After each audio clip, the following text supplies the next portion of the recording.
السيد عبد الحق المريني الناطق الرسمي باسم القصر الملكي ومؤرخ المملكة، ممثلا لأسرة فقيدة العمل النسائي المغربي الراحلة الكبيرة ربيعة الرافقي. السيدة مزهة بوشارب وزيرة إعداد التراب الوطني والتعمير والإسكان وسياسة المدينة. السيدة وزيرة السياحة والصناعة التقليدية والنقل الجوي والاقتصاد الاجتماعي. سعادة سفيرة كرواتيا، سعادة النرويج، سعادة سفيرة ماليزيا، سعادة سفيرة جمهورية الدومينيكان، سعادة سفيرة غامبيا، سعادة سفيرة فرنسا، سعادة سفيرة المكسيك، سعادة سفيرة كندا، سعادة سفيرة أوكرانيا، سعادة سفيرة الفيتنام، سعادة سفيرة السويد، والسيدة المنسقة المقيمة لمنظمة الأمم المتحدة، والسيدة ممثلة المنظمة الدولية للهجرة، السيدة رئيسة جهة طنجة تطوان الحسيمة، أيها الحضور الكريم، السادة ممثلو السلك الدبلوماسي بالمغرب. كما جرت العادة في المؤسسة الدبلوماسية، نحتفل هذا العام باليوم العالمي للمرأة، إذ يذهب ذهننا أولاً إلى استحضار مشهد لا يزال يؤلمنا داخل المؤسسة كما يؤلمكم أنتم أيضاً، والذي يخص بالطبع لويزا ومارين اللتان سقطتا على أراضينا شهيدات على أيدي قذرة للوحوش الشيطانية وصانعي الكراهية والضالين عن العقيدة. أرجو منكم أن تقفوا دقيقة صمت ترحما على روحي هاتين الشابتين اللتين ستبقى ابتسامتهما ووجهيهما الملائكيين محفوران في قلوبنا إلى الأبد. دقيقة صمت.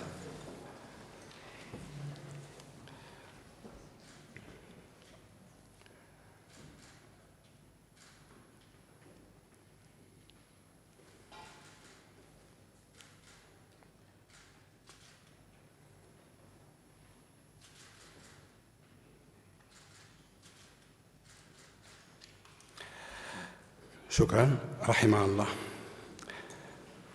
أصحاب السعادة، سيداتي وسادتي الحضور الأكارم، ما زلت أتحسر بشدة لجميع الانتهاكات التي لا تزال المرأة تتعرض لها في جميع أنحاء العالم، ونحن في منتصف القرن ال21، مثل تحرش، التدهورات الجسيمة، التحول إلى سبايا حرب، إلى عبيد جنسيين، الاغتصاب الجماعي، الاغتيالات والدروع البشرية. أصحاب السعادة، السيدات والسادة المحترمون، أيها الحضور الأكارم، لن أطيل أكثر بخصوص وضعية المرأة في كل أنحاء العالم، فهو موضوع تعرفونه أكثر مني. أصحاب السعادة، يتوجب علينا أن أذكركم اليوم أنه من دون كلارا زينتان التي أسست اليوم العالمي للمرأة سنة 1910، والذي انبثق عن تيار نقابي ليصبح حدثاً سنوياً معترف به من طرف الأمم المتحدة، هذا اليوم لن يكون ليرى النور.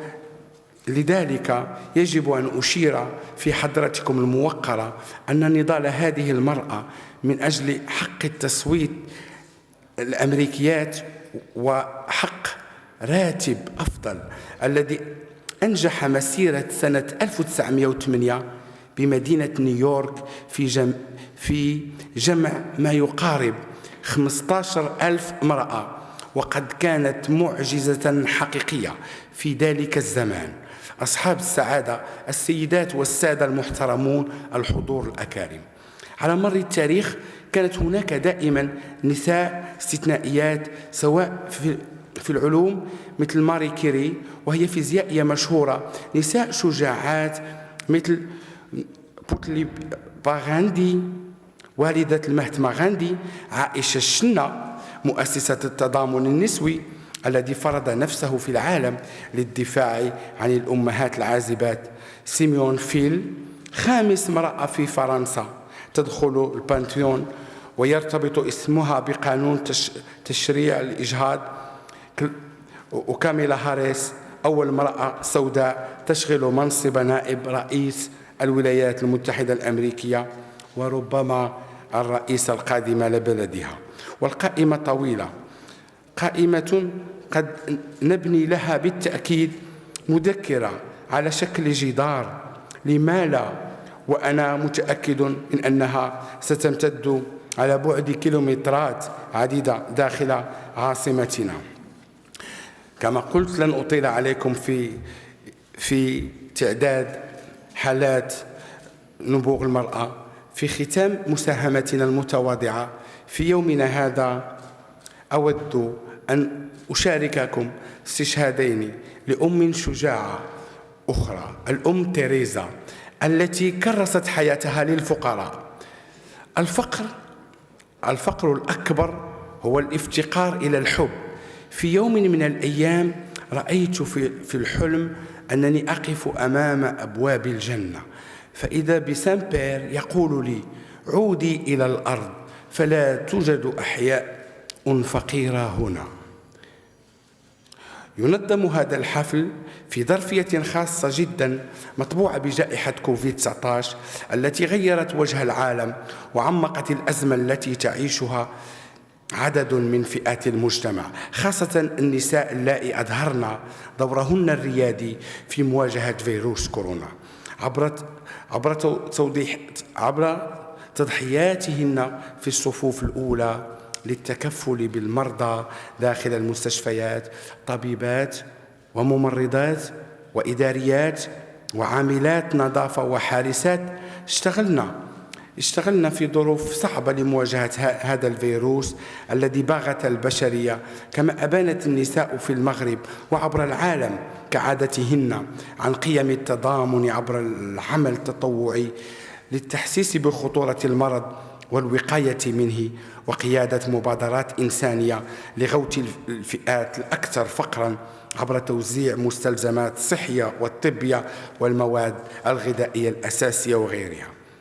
غير أن الجائحة بقدر ما أبانت عن القيم الرفيعة التي تتحلى بها المرأة، أظهرت أيضاً أن النساء هن أولى ضحايا كوفيد-19 بسبب الأوضاع المزرية التي تعيشها هذه الفئة داخل بيئة العمل، إذ أن أغلبهن يعملن في القطاع غير المهيكل بأجور هزيلة في غياب أي نوع من أنواع التغطية الاجتماعية، وبعضهن أجبرن على مغادرة العمل والاكتفاء بدور ربات البيوت في سياق ضاعف فيه الفيروس الضغوط على الأمهات والفتيات، وهو ما توضحه الأرقام الصادمة التي كشفت ارتفاع ظاهرة العنف المنزلي مثلا، أو مسؤوليات إضافية ملقاة على عاتقهن عبر تتبع الأطفال في دراستهم عن بعد، والإشكالات المرتبطة بمدى ولوج الأسر للإنترنت من عدمه. لقد كنا في المؤسسة الدبلوماسية بحكم عملنا المتواصل إلى جانب النساء شهوداً على تجاربهن المتميزة، نسجل بارتياح المجهودات التي قامت بها الدولة لمجابهة هذا الظرف العصيب، وعلى رأسها خارطة الطريق التي رسمها معالمها جلالة الملك محمد السادس نصره الله وأيده في الخطاب السامي انطلاقا من القصر الملكي بالرباط الموجه إلى أعضاء البرلمان بمناسبة افتتاح الدورة الأولى من السنة التشريعية الحالية من الولاية العاشرة من أجل تعميم التغطية الاجتماعية على جميع المغاربة، والتي ستكون المرأة المغربية أول الرابحين من هذه الرؤية الملكية السديدة. السيدات والسادة الحضور، اختارت مؤسستنا بهذه المناسبة تكريم سيدتين مغربيتين عرفانا لهما بمسارهما المتميز لخدمة الدولة والمجتمع.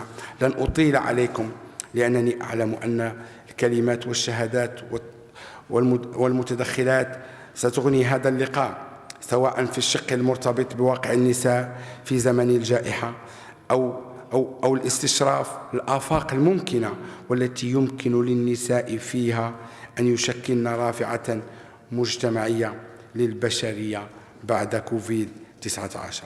شكرا.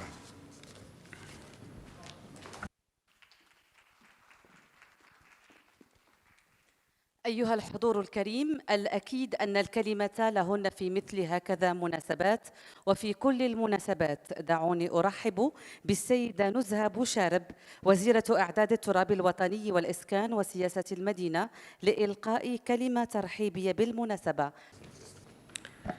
بسم الله الرحمن الرحيم، والصلاة والسلام على أشرف المرسلين، السيد عبد الحق المريني، الناطق باسم القصر الملكي ومؤرخ المملكة، السيدة الوزيرة المحترمة، السيدة رئيسة جهة طنجة تطوان الحسيمة المحترمة، أصحاب المعالي ممثلي السيكل الدبلوماسي بالمغرب، السيدات والسادة كل باسمه وبصفته، أيها الحضور الكريم. في بداية هذه الكلمة أود التعبير عن سعادتي بالتواجد معكم في هذه التظاهرة المتميزة بمناسبة تخليد اليوم العالمي للمرأة. كما أغتنم هذه المناسبة لأتوجه بعبارة الشكر والامتنان إلى المؤسسة الدبلوماسية، وأخص بالذكر رئيسها السيد عبد العاطي الحابك، مشيداً بهذه المبادرة وبباقي المبادرات التي حرصت هذه المؤسسة على اتخاذها في إطار فضاء مشترك، فضاء للتبادل وفضاء أيضاً للحوار مع مكونات السيكل الدبلوماسي المعتمد لدى المملكة المغربية. الشكر موصول أيضاً إلى معالي السيدات والسادة السفراء، وإلى كل من ساهم من قريب أو من بعيد في الإعداد لهذا اللقاء الذي يتطرق لموضوع ذي أهمية بالغة مرتبطة بظرفية كوفيد-19، مع التركيز بطبيعة الحال على دور النساء في الإقلاع بعد الجائحة.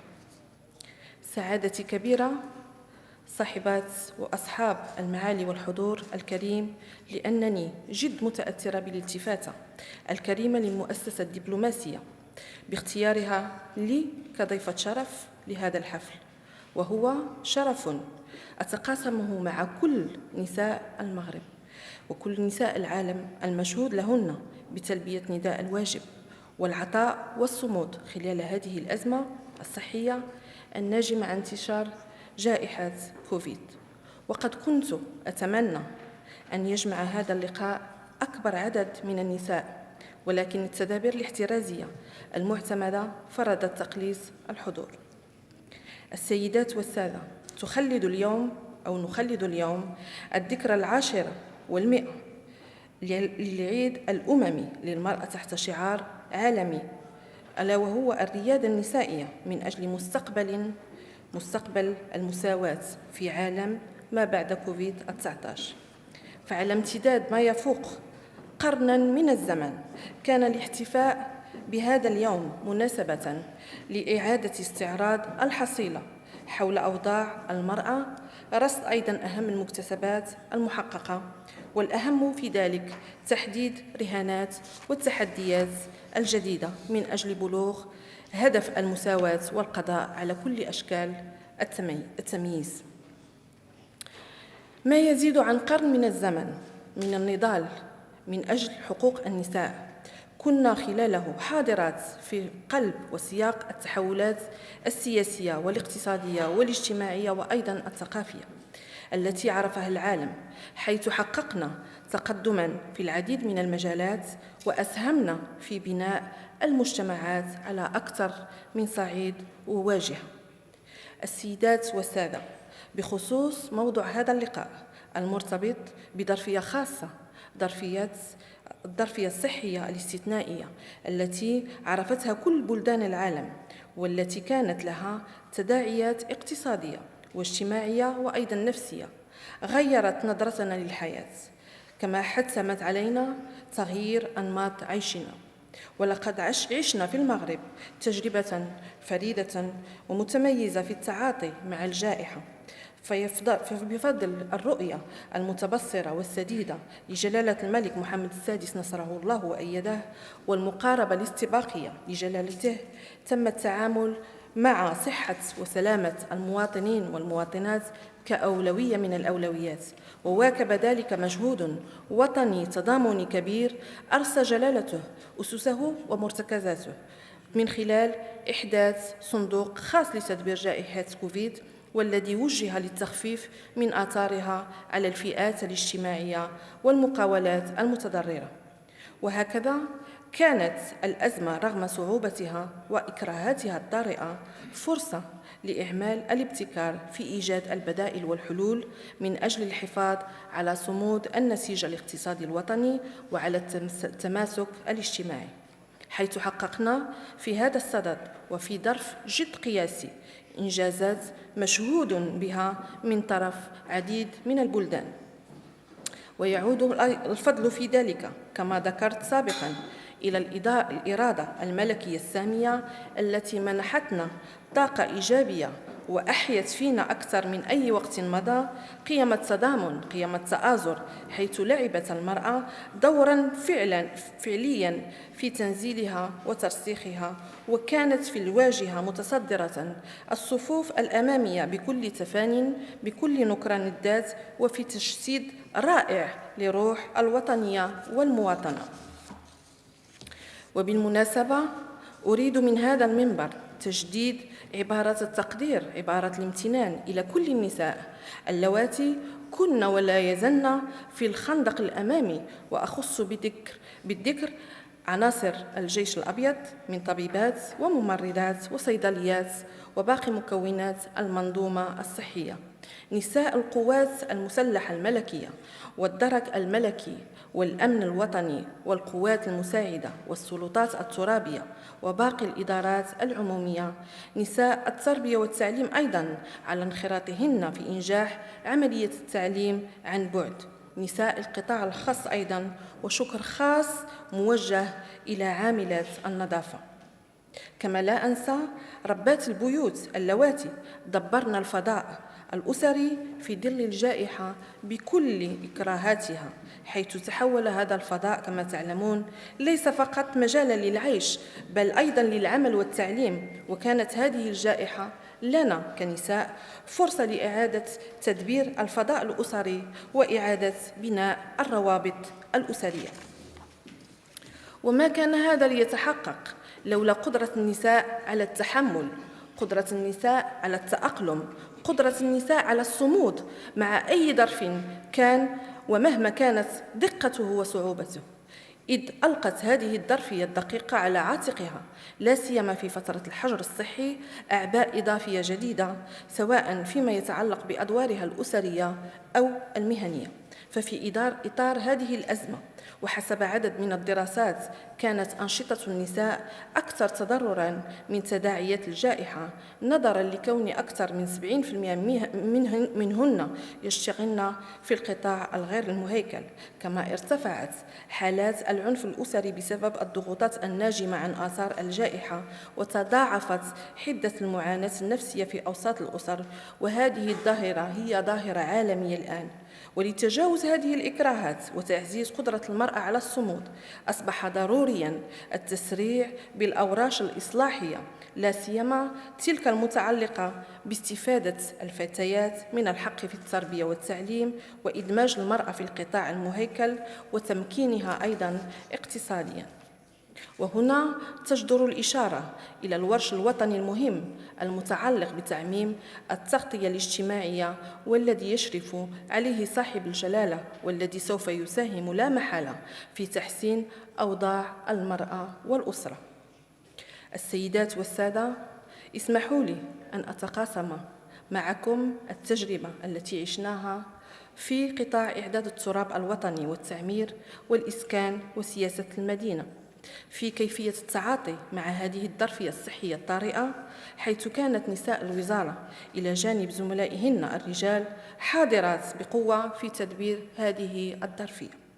فبكل اعتزاز وافتخار نسجل أن الوزارة تعد اليوم من القطاعات التي تسجل أكبر معدل لتواجد النساء، أكثر من 44% من الأطر وأكثر من 37% من مناصب المسؤولية هم نساء. وقبل أن أستعرض بعض المعالم هذه التجربة أريد توجيه تحية وإشادة وتنويه بنساء الوزارة على اختلاف مسؤوليتهن، واللواتي اشتغلن على قدم وساق وبتفان ونكران الذات ليل نهار خلال فترة الحجر الصحي في إطار روح التضامن وقيم الوطنية والمواطنة، وذلك من أجل استمرار خدمة المرفق العمومي مع اعتماد أيضاً حلول مبتكرة من أجل احتواء آثار ومخلفات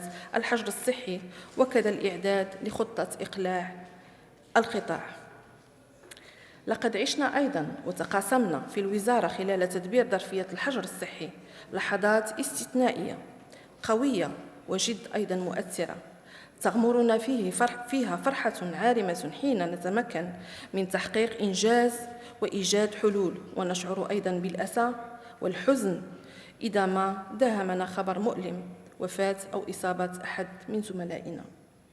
كان هاجسنا الأساسي على مدار الساعة هو التغلب على الصعوبات المطروحة، ولا سيما الحفاظ على صحة وسلامة العنصر البشري والمرتفقين وعلى صمود القطاع. وقد برهنت هذه التجربة أن سر النجاح لا يكمن فقط في الكفاءة والخبرة والقدرة على إبداع الحلول المبتكرة، ولكن أيضاً في التحلي بقيم التضامن، قيم المواطنة، مع الأخذ بعين الاعتبار البعد الإنساني. أيها السيدات والسادة، أي دور للنساء في الإقلاع الاقتصادي؟ هذا السؤال يترجم جوهره إدراكاً عميقاً بالدور الفعال والناجع الذي تقوم به المرأة في الإقلاع الاقتصادي لما بعد كوفيد-19.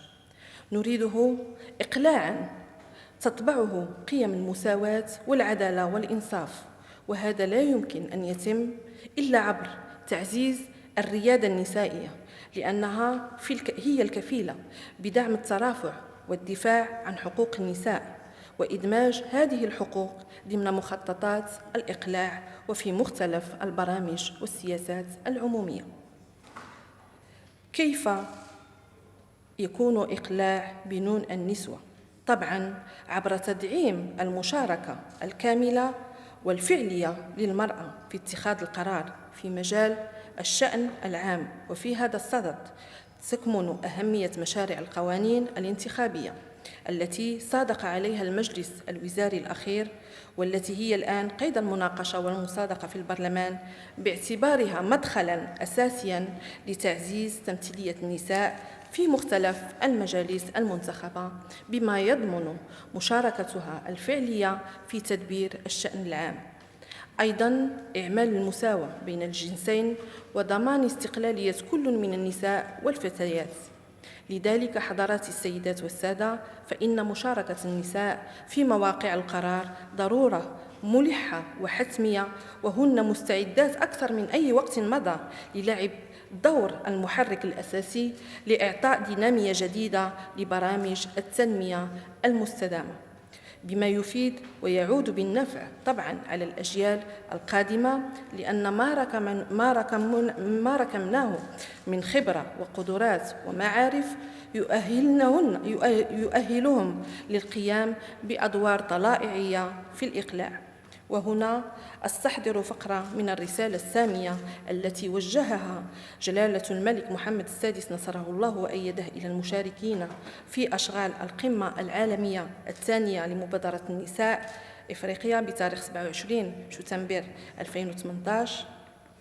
ومن هنا فإن التدابير الرامية إلى تحقيق المساواة بين النساء والرجال يجب أن تشكل عماد كل استراتيجية ناجعة للتنمية المستدامة. انتهى كلام صاحب الجلالة. أيها السيدات والسادة، صحيح أن الجائحة شكلت امتحاناً عسيراً لكل الأسر وخاصة النساء، لكنها كانت مناسبة لاستنتاج الدروس والخلاصات والعمل على تبوء المرأة المكانة اللائقة بها في بناء المجتمعات والنهوض باقتصاداتها. وعلينا الآن تثمين كل هذه المكتسبات من خلال ترسيخ قيم التضامن وتوجيه كل الجهود نحو الفئات التي تعاني من الهشاشة، إعادة النظر أيضاً في الفضاء الأسري من خلال تقاسم المهام سواء في مجال العمل أو رعاية الأطفال أو العادة الغذائية والصحية والأنشطة أيضاً الترفيهية، ثم اعتماد أنماط جديدة للاستهلاك والإنتاج مبنية على سلسلة توريد القرب. وإذا كانت المناسبة شرط، فإنني أغتنم المحفل الدبلوماسي لأؤكد على أهمية الشراكة والتشبيك الدولي من أجل تبادل الخبرات والممارسات الجيدة، وأيضاً التفكير في آليات جديدة، آليات مبتكرة من شأنها إيجاد حلول لتحقيق المساواة الحقيقية بين الجنسين بعدما يزيد عن قرن من الترافع كما تعلمون من أجل حقوق المرأة. فإن ما عشناه في ظرف سنة واحدة يلزمنا الآن الانتقال من مرحلة الترافع من أجل قضية مجتمعية عالمية إلى مرحلة المشاركة الفعلية والكاملة للمرأة في اتخاذ القرار. كل عام ونساء المغرب ونساء العالم بألف خير. شكراً على حسن الإصغاء.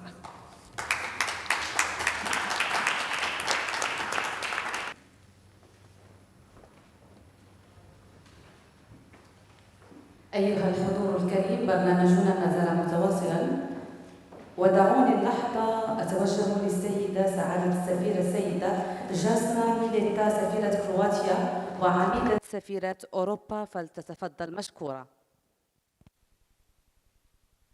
Mesdames et messieurs, c'est un grand honneur, mais aussi un véritable plaisir de prendre la parole en tant que doyenne des dames ambassadeurs au moment où nous rendons hommage aux femmes à l'occasion de la Journée internationale de la femme, qui est de fait la Journée internationale des droits des femmes, officiellement célébrée le 8 mars. Avant tout, je tiens à remercier très chaleureusement le président de la Fondation diplomatique, mon cher ami Abdelati Habek, pour sa mobilisation et son engagement à respecter la tradition de rendre hommage à la femme cette année encore, malgré la conjoncture actuelle oppressante causée par la pandémie. En effet, cet événement revêt une signification particulière, car plus qu'une simple commémoration, cette journée constitue un moment privilégié, une occasion exceptionnelle pour magnifier nos mères, nos sœurs, nos collègues, nos filles, nous, les femmes du monde entier. C'est pourquoi je suis si fière d'être ici avec vous aujourd'hui. Excellences, Mesdames et Messieurs, c'est depuis tant de temps que la femme emplit les vastes espaces de la réflexion intellectuelle et surtout de l'expression artistique. Source d'inspiration universelle, cette aura lui imposerait-elle un rôle ou relève-t-elle de son destin, voire même de sa mission existentielle? En tout état de cause, après avoir été la muse des artistes et poètes, mère de famille de l'ère industrielle, la femme objet des publicitaires ou la femme libérée de l'époque contemporaine, les femmes à travers le monde ont longtemps attendu pour profiter des mêmes droits que les hommes. Elles ont dû revendiquer pour mener la vie qu'elles souhaitaient. Et comme vous le savez tous et toutes, nous les femmes, nous nous sommes battus pour conquérir et obtenir ces mêmes droits. Et dire que ces mêmes droits ne sont pas acquis au même degré aux différents méridiens mondiaux des sociétés humaines.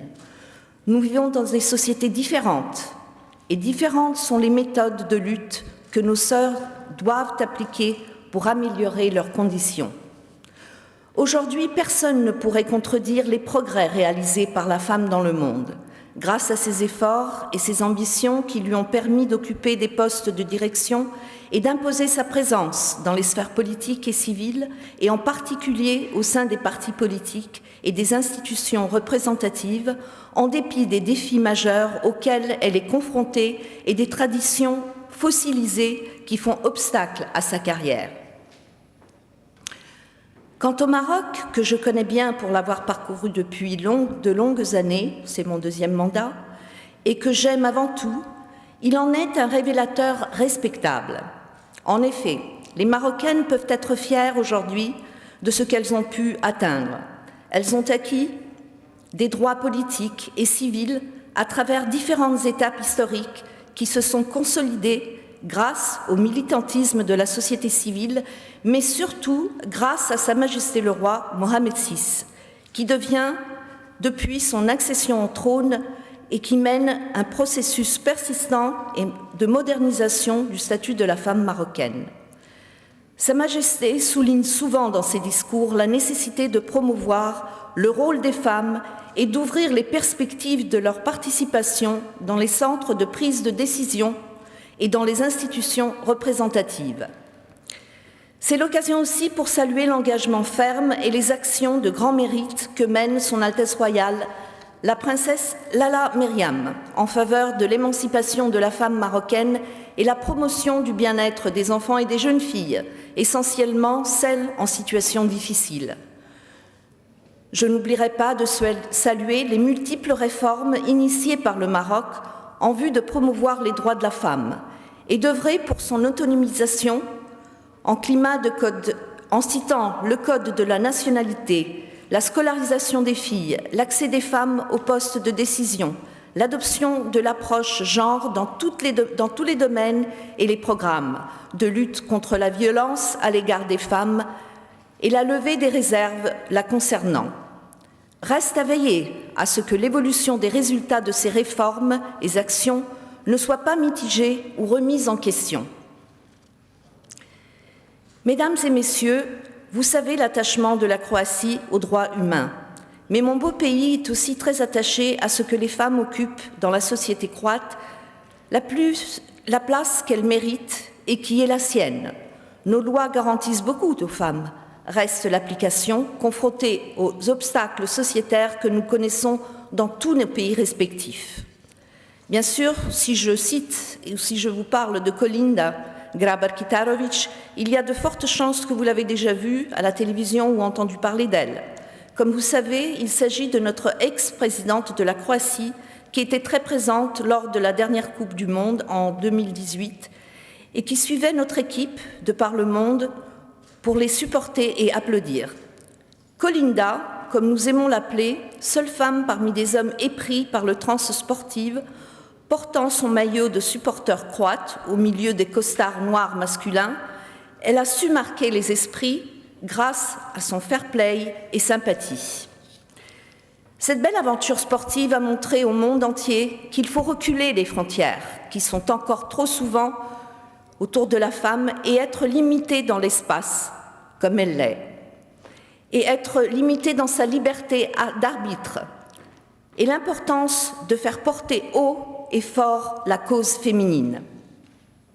Mesdames et messieurs, chers amis, si je vous posais la question, qu'est-ce qu'ont en commun les pays dans lesquels on a le mieux réagi à la pandémie en 2020 ? Eh bien, comme l'ont démontré de très sérieuses études conduites par Forbes ou The Guardian, les pays qui maîtrisent au mieux l'épidémie du coronavirus sont les pays dirigés par des femmes. En effet, la plupart des pays qui ont mieux réussi à contenir la vague de pandémie de la Covid-19 et répondre à son impact sanitaire ainsi qu'à l'ensemble de ses répercussions socio-économiques sont dirigés par des femmes.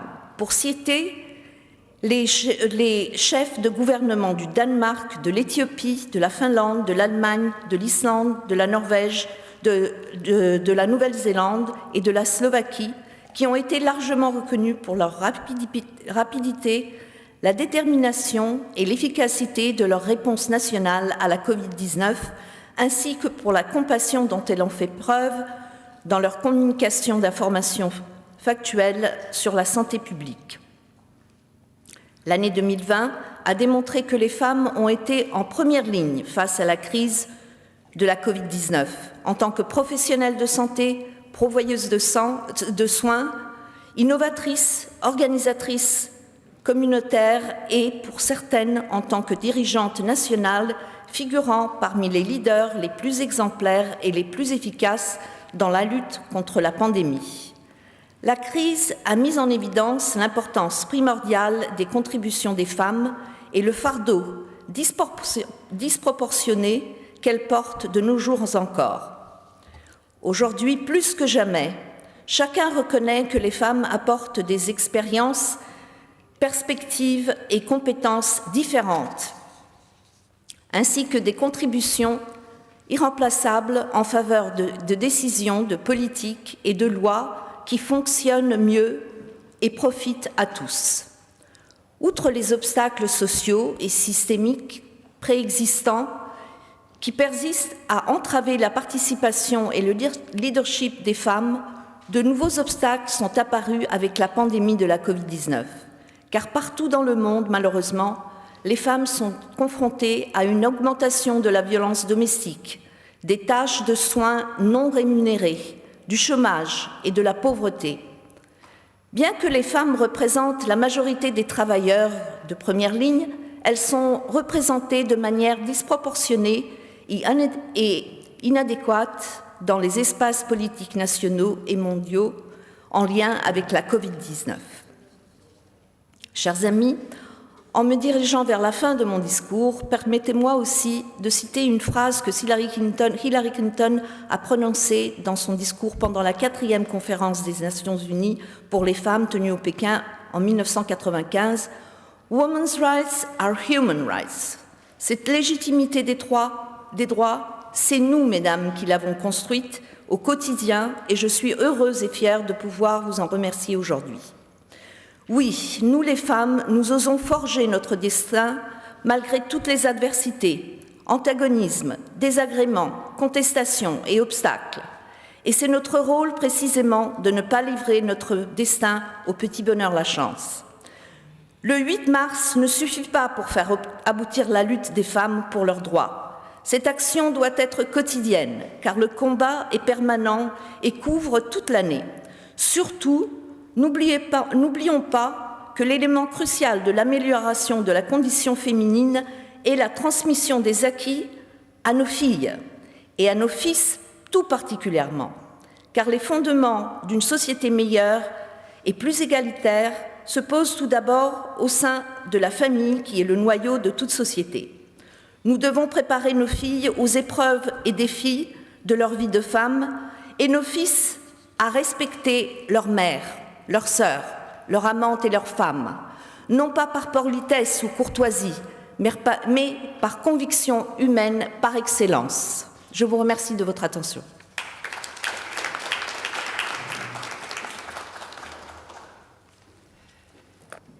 أيها الحضور الكرام، من أوروبا نشد الرحال إلى القارة الآسيوية وأدعو السيدة أستانا عبد العزيز سفيرة ماليزيا المعتمدة ببلادنا وعميدة سفيرة آسيا، فلتتفضل مشكورة.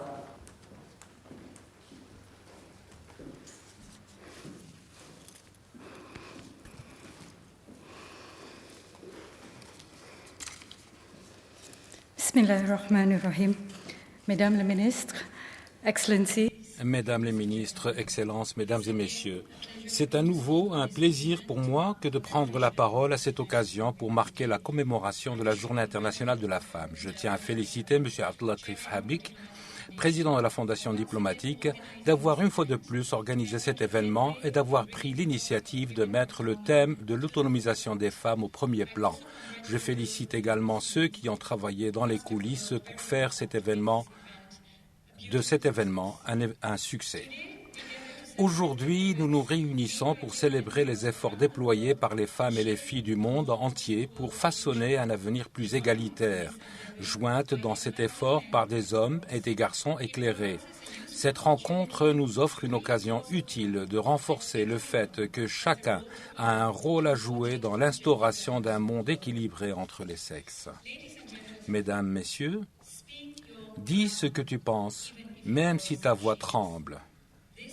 Voici une citation citée par la juge de la Cour suprême des États-Unis, Ruth Bader Ginsburg, célèbre pour avoir changé la vie des Américains pour le mieux. Même si les États-Unis l'honorent, et nous avec eux, La réalité est que l'expérience de nombreuses personnes dans le monde n'est pas similaire et pas nécessairement pire.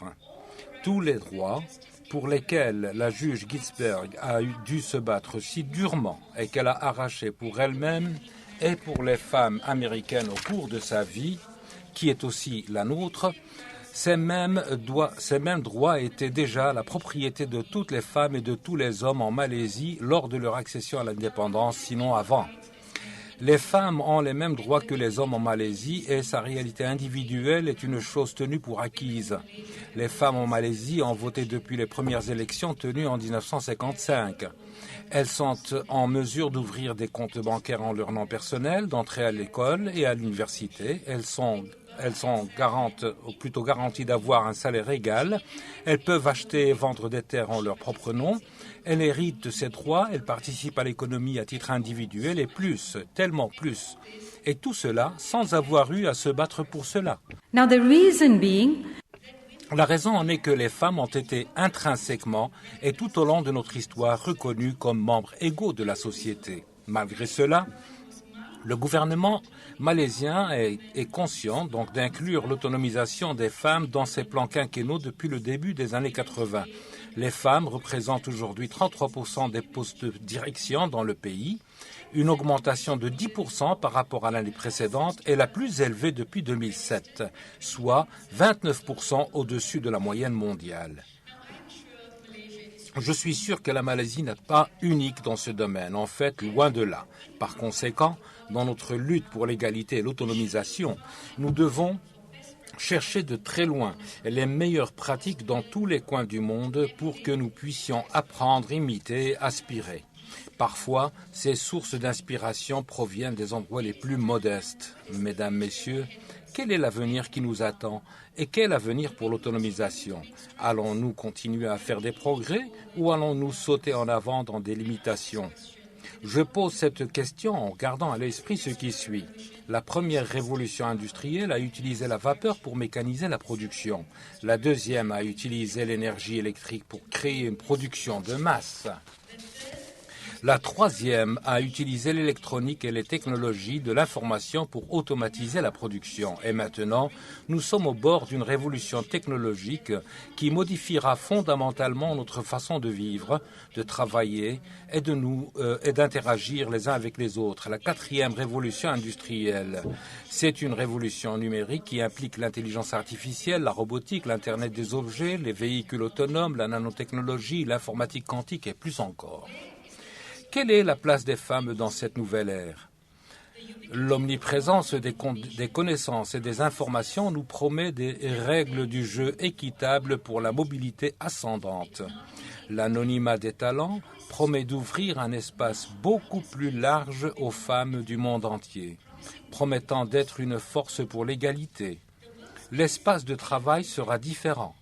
Le nombre de femmes travaillant dans les industries des sciences, de la technologie, de l'ingénierie et des mathématiques, STEM, est actuellement proportionnellement plus élevé dans les pays en développement que dans les pays développés, ce qui suggère une adoption universelle de la quatrième révolution industrielle à travers le monde. Les rôles techniques pourront être exécutés à distance, se prêtant ainsi à des horaires de travail flexibles. Les obstacles aux affaires seront abaissés, modifiant l'environnement personnel et professionnel des travailleurs. La question à se poser est donc la suivante. Les femmes prospéreront-elles au même titre que les hommes dans cette nouvelle ère? Un des premiers défis est l'utilisation d'algorithmes basés sur des ensembles de données historiques qui contiennent des préjugés inhérents contre les femmes.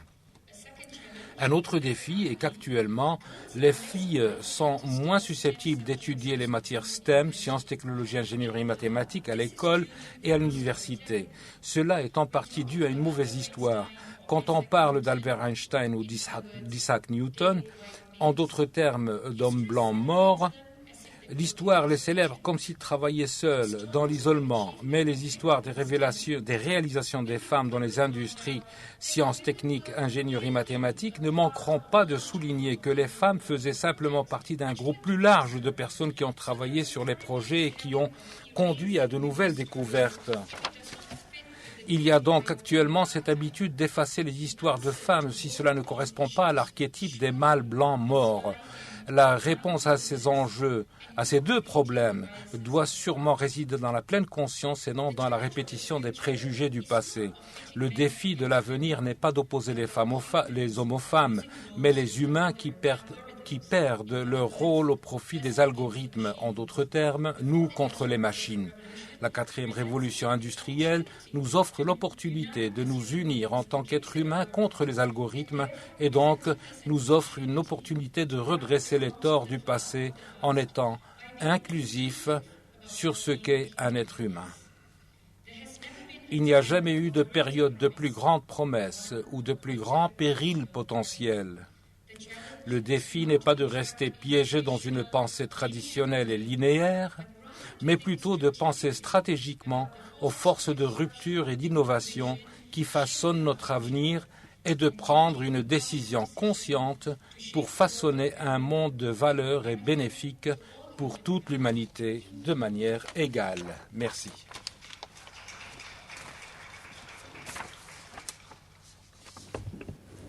أيها الحضور الكريم، نرحب بسعادة السفيرة غريسيا بيكاردو عميدة سفيرة أمريكا الوسطى والجنوبية، فتتفضل مشكورة.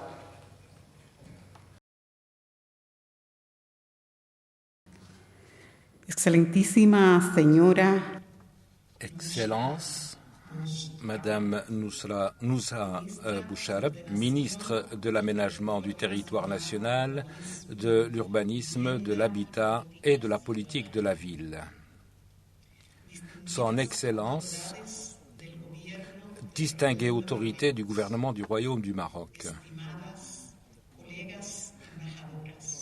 Chers collègues ambassadeurs, amis de la presse, Monsieur Abdellatif Habek, président de la Fondation diplomatique. Bonjour à tous.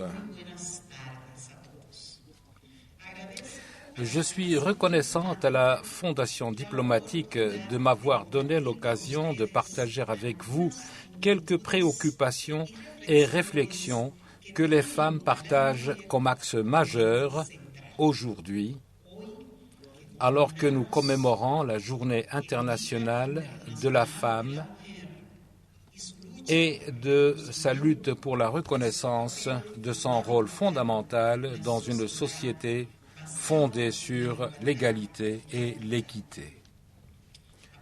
Malgré les progrès réalisés par les femmes dans le monde, à ce jour, les inégalités entre les femmes et les hommes sont encore difficiles à corriger. Une compilation rapide de données nous indique un écart de 31% pour arriver à atteindre la parité entre les sexes. Selon les données du Forum économique mondial, les Nations unies estime que 2,7 milliards de femmes n'ont pas les mêmes possibilités d'emploi que les hommes. L'écart salarial est une réalité indéniable. La participation des femmes à la politique progresse très lentement. ONU Femmes nous dit que les taux de violence à l'égard des femmes ont augmenté ces dernières années. Environ 35% des femmes ont subi un certain type de violence physique ou sexuelle de la part de leurs partenaires. Les femmes qui ont assumé les responsabilités de chef d'État se comptent sur les doigts de la main. Pas plus de 25% des quelques 35 000 sièges parlementaires sont occupés par des femmes. Seulement 36% des femmes occupent des postes de direction dans les secteurs publics et privés. Seuls 21% de portefeuilles ministériels dans le monde sont affectés aux femmes. Il y a des pays où les femmes ne sont tout simplement pas représentées. dans aucun cadre de la vie publique. Des chiffres qui nous parlent d'une réalité palpable. Au lieu d'en avoir peur, nous devons les assumer comme une mission en cours, mais urgente, afin que les femmes continuent de lutter jusqu'à atteindre l'égalité souhaitée. Dans la lutte pour l'égalité des sexes, chacun de nos pays a son histoire, ses héroïnes, ses représentantes, ces femmes qui ont laissé derrière elles les préjugés et les conventions pour embrasser la bannière de l'émancipation. Par conséquent, je veux rendre hommage aujourd'hui aux Dominicaines qui ont laissé des traces dans la lutte pour l'égalité ou qui se sont démarquées à différentes étapes de la vie nationale depuis l'époque coloniale. L'ambassadrice dominicaine Minerva Bernardino était une promotrice des droits des femmes est l'une des 4 femmes qui ont signé la charte fondatrice des Nations Unies à San Francisco en 1945, occupant ainsi un rôle de premier plan dans la rédaction des phrases sur l'égalité qui se situent dans le préambule de la Charte des Nations Unies.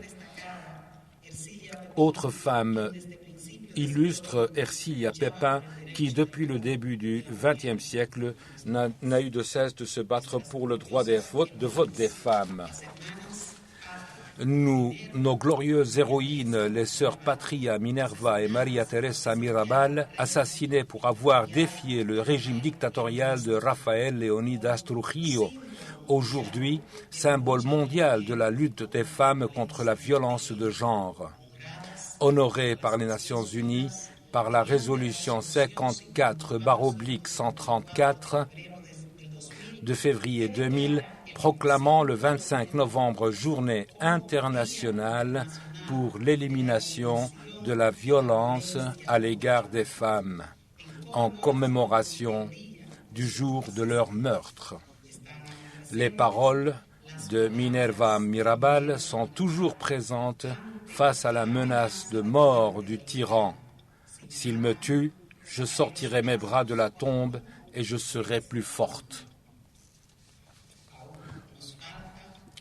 Nous avons encore un long chemin à parcourir et de nombreux obstacles à éliminer. Ces petites conquêtes de la femme dominicaine nous parlent de la fermeté et de la détermination pour atteindre l'égalité et l'équité entre les sexes. Des progrès modestes au niveau politique avec une représentation croissante au Congrès, au niveau ministériel et diplomatique, une participation active au niveau du secteur des entreprises. 3 femmes ont occupé la vice-présidence de la République. Notre vice-présidente actuelle, Madame Raquel Peña, qui dirige les programmes de politique sociale du gouvernement et qui est chargée de diriger les efforts contre la pandémie de la Covid-19. Ce 8 mars, nous célébrons l'héritage des femmes qui ont œuvré pour nous faire avancer vers l'égalité. Nous ne pouvons pas manquer l'occasion de remercier les efforts de la Fondation diplomatique du Maroc dans les personnes d'Abdellatif Habek et de Jean-Christophe Bertrand pour l'organisation chaque année de cet événement significatif. Merci à toutes et à tous. والآن أدعو سعادة السفيرة سيفي لاو سيسي عميدة السفيرات الإفريقيات لتتفضل مشكورة.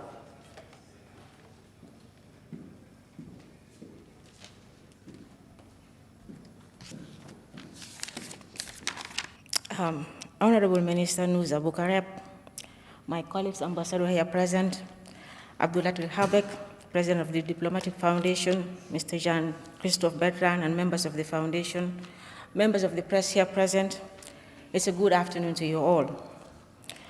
Depuis la ratification de la plateforme de Pékin en 1995, la Gambie a réalisé une avancée significative au niveau de la défense de la femme et de la jeune fille en éradiquant la pauvreté. Le pourcentage des foyers vivant à moins 0,35 $ a augmenté de 48% en 2010 à 42,3% en 2018.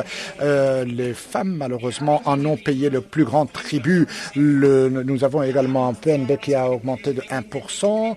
Et pour la période 2012-2018, nous avons vu une augmentation de 3,1%. Et pour traiter cette situation, la question de la femme et de la réduction de la pauvreté a été enchâssée dans notre Constitution, notamment à travers l'action menée envers les femmes rurales, le renforcement des capacités des femmes, un plus grand accès des femmes à un certain nombre de services, notamment des services bancaires, qui a permis à quelques 80% des petites et moyennes entreprises d'être présidées par des femmes. Et l'accès à l'éducation peut contribuer à réduire la pauvreté et à se sortir également de la pauvreté en ouvrant grandes les portes pour acquérir plus de connaissances et de savoir-faire, non pas seulement pour survivre, mais pour mieux vivre.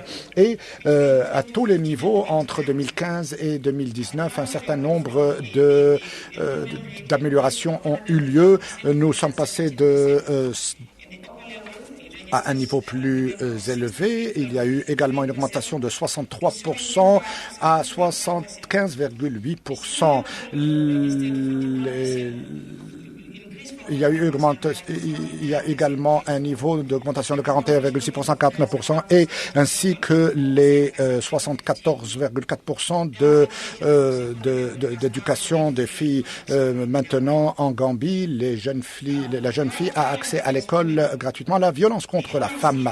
En fait, l'étude, ce qu'on appelle la MIC, les clusters Mundi indicateurs, ont montré que la femme continue d'être empêchée d'un développement en raison de mutilations génitales féminines, pour ne mentionner que ces problèmes-ci. Nous avons également plusieurs cas de femmes qui malheureusement ont été mariées avant l'âge légal de mariage, d'ailleurs forcées à se faire par leur famille. Cette mutilation génitale féminine a été malheureusement heureusement criminalisée par la loi. Au niveau économique, le rôle joué par les femmes gambiennes a augmenté depuis la plateforme d'action de Pékin, notamment l'agriculture étant la ressource principale de la survie et de la subsistance des femmes de Gambie, notamment riziculture, horticulture. Quelques 75% de la population agricole est assurée par la femme. Nous avons également la mise en place de la plateforme d'action, la BPFE plus 25, qui a indiqué que le secteur informel constitue 25% chez les hommes et 28,9% chez les femmes. Ceci est une indication d'une plus grande participation de femmes dans ce secteur informel. Pour ce qui concerne maintenant les postes de décision, la Gambie joue encore un rôle non encore important à travers les ONG, les OSC, les organisations de la société civile. Au niveau du cabinet, les femmes constituent 20%. Au niveau de l'Assemblée nationale, les femmes constituent 9%. Au niveau du système judiciaire, 51%. Au niveau des conseils locaux, sur 128 femmes élues auprès de 8 autorités locales, seulement 8 sont femmes, représentant pas plus de 6,5% par rapport à 13% chez les hommes. Nous avons également 8 femmes chefs de village qu'on appelle Alkalolu sur 1873, et nous n'avons aucun également responsable de district ou SEIFO sur les 48 districts district. Il n'empêche que malgré ces processus de réforme, un certain nombre de femmes continuent à faire les affres de cette situation. Le renforcement des mécanismes institutionnels, pour ce qui concerne les mécanismes institutionnels en matière de mise en œuvre effective de la plateforme de Pékin, le Conseil et le Bureau de la femme, le Bureau national de la femme a été créé de la même manière. La création d'un centre pour femmes, enfants et également pour la couverture sociale a été créé. Le ministère reconnaît le progrès lent réalisé jusqu'à présent dans la politique d'autonomisation de la femme sur la décennie 2010-2020, ainsi le développement ou l'élaboration d'un plan d'action pour la période 2020-2040 a été également mis en place. Dans le domaine sanitaire, le secteur sanitaire a été également sous grande pression en raison de nombreux facteurs, en raison d'une démographie galopante, d'un soutien insuffisant à la fois logistique et financier, et également d'un manque patent de personnel formé, sans parler également de la mortalité maternelle. Cette étude multi-indicateur 2018, la mortalité maternelle a pu être réduite significativement de 730 à 433 décès pour 1000 naissances. La mortalité néonatale a également vu son taux diminuer de manière significative à 27,1 décès par 1000 en 2019 par rapport à 37,6 décès sur 1000. Le taux de mortalité infantile a également diminué de 46,8% sur 1000 natalités en 2009 à 35,9 pour 1000 naissances en 2019. Ce sont là des améliorations modestes, certes, mais elles sont attribuées à l'organisation de la santé. Les femmes rurales n'ont pas pu avoir accès aux soins de santé à temps et ceci inévitablement donne lieu à des complications sanitaires. L'organisation du secteur de la santé est encore une fois est un système à 3 étages ou à 3 strates. D'abord les hôpitaux, il y en a 36 au niveau secondaire et 492 au niveau primaire. Ceci a donné lieu à des améliorations en matière de prise en charge sanitaire des femmes, notamment dans les lieux les plus reculés. Outre ceci, 55% des naissances sont encore une fois assurées par des sages-femmes. Alors, je parlerai maintenant de la femme et des médias. C'est là vraiment un des domaines qui pose le plus de problèmes et qui appelle la femme à agir davantage, notamment à travers la Gambia Press Union qui compte plus de 51,47% de journalistes comme étant des femmes et qui sont moins bien payés que leurs pairs hommes. Et beaucoup d'efforts ont été consentis pour rétablir une certaine justice en la matière et en vue d'une professionnalisation et de la promotion des droits de la femme et du bien-être de la femme. Étant donné que les médias jouent un rôle très important dans l'établissement de normes socialement responsables et qui condamne la discrimination contre la femme, elle peut objectiver les femmes, mais en même temps être une vitrine des femmes leaders pour faire entendre leur voix, pour leur permettre de participer davantage et pour avoir également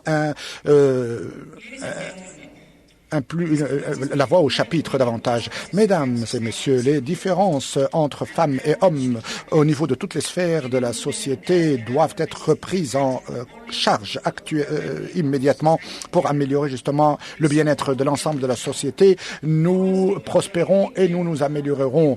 Et avec soutien, l'on pourra aller de l'avant. Et c'est sur cette note que je nous souhaite à toutes et à tous une journée internationale des droits de la femme des plus agréables.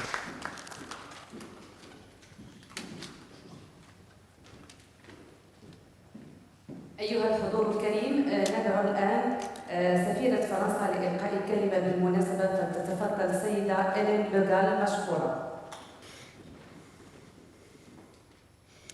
Mesdames les ministres, Madame la présidente de région, Mesdames les ambassadrices, Messieurs les ambassadeurs, Mesdames et Messieurs, je souhaite tout d'abord remercier la Fondation diplomatique pour son aimable invitation. Je suis très heureuse de pouvoir m'exprimer cet après-midi sur un sujet, l'égalité entre les femmes et les hommes, qui me tient à cœur et sur lequel la France est particulièrement engagée. En effet, le président de la République en a fait la priorité nationale de son quinquennat, la grande cause nationale. Nous célébrions l'an passé le 25e anniversaire de la dernière conférence mondiale des Nations Unies pour les femmes de Pékin de 1995. Pourtant, la crise de la Covid-19 n'a fait qu'accentuer partout dans le monde des inégalités, des violences dont sont victimes les femmes et les filles. Cette crise menace de remettre en question les progrès en matière d'égalité de genre enregistrés ces dernières années. Les femmes ont bien souvent été en première ligne face à la crise sanitaire que nous traversons dans les hôpitaux, les services, des métiers très exposés. Elles ont aussi été victimes de violences domestiques dont le nombre a augmenté à la faveur de la crise, et ceci partout dans le monde. Quant aux filles, on estime que plusieurs millions d'entre elles ont interrompu l'école, les études, et sans doute ne pourront jamais retrouver le chemin de l'école. Tout ceci vient s'ajouter à une réalité que nous connaissons tous, et beaucoup de chiffres ont déjà été cités par celles qui m'ont précédée. Je voudrais en citer d'autres, quelques chiffres connectés par les agences des Nations Unies. Dans le monde, les femmes gagnent en moyenne 20% de moins que les hommes. 70% des personnes vivant avec moins de $1 par jour sont des femmes. Et les femmes possèdent moins de 20% des terres de la surface de la planète. En outre, un tiers des femmes dans le monde a déjà été exposée à des violences sexuelles et physiques dans leur vie.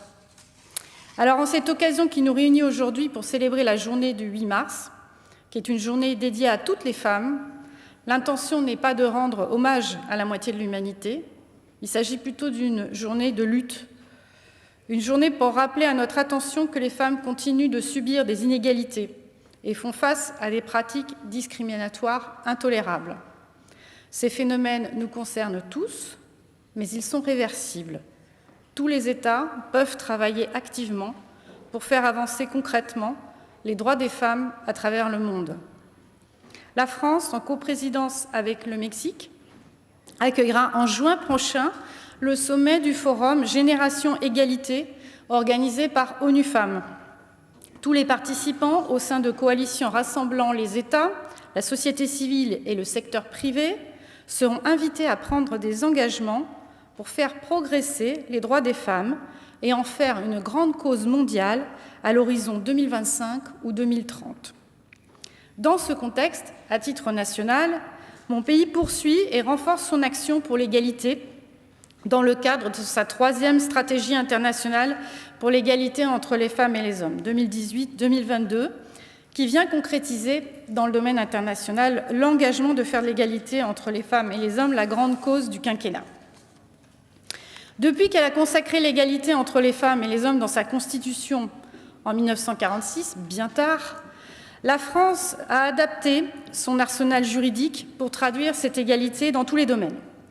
C'est le sens de la dernière loi de ce type, la loi pour l'égalité réelle entre les femmes et les hommes d'août 2014, qui vise à combattre les inégalités dans toutes leurs dimensions. La situation après cette loi s'est améliorée. Je citerai quelques exemples concrets. L'écart de salaire entre hommes et femmes a été réduit à moins de 5%. La proportion des femmes siégeant dans les conseils d'administration des grandes entreprises a dépassé les 30%. Le congé parental a été réformé et notamment a permis l'allongement du congé paternité, ce qui permet une meilleure répartition des tâches au sein de la famille. L'accès à la contraception a été amélioré par la gratuité aux jeunes filles mineures et la formation à l'égalité filles-garçons à l'école a été généralisée. La réduction des inégalités entre les femmes et les hommes demeure un levier indispensable pour le développement durable, la croissance économique et la stabilité de nos économies. Le Maroc a entamé, depuis plus de 20 ans, une dynamique sans relâche en faveur de la promotion de l'égalité entre les femmes et les hommes, qui s'est traduite par plusieurs réformes, à commencer par l'article 19 de la Constitution de 2011, qui consacre le principe de l'égalité entre les hommes et les femmes dans l'exercice de tous les droits de l'homme. Malgré les avancées enregistrées en la matière, des défis persistent encore, notamment ceux liés à la faiblesse de l'accès des femmes aux opportunités économiques. C'était l'objet d'un webinaire organisé ce matin par l'Agence française de développement en partenariat avec ONU Femmes et le ministère de l'économie et des finances, qui restituait une étude portant sur le coût économique des inégalités entre les femmes et les hommes au Maroc et le gain que pourrait générer l'accroissement de l'intégration des femmes dans le marché du travail au Maroc. Le combat pour l'égalité se résume en peu de mots. Une femme, comme un homme, doit avoir le choix. Le choix de se marier ou non, le choix d'avoir des enfants ou non, un ou plusieurs, le choix de faire des études, de créer son entreprise, de se présenter à une élection et même de l'emporter. Et je terminerai sur une citation de Stendhal, vieille de près de 2 siècles, et pourtant très à propos. « L'admission des femmes à l'égalité parfaite serait la marque la plus sûre de la civilisation et elle doublerait les forces intellectuelles du genre humain. » Je vous remercie.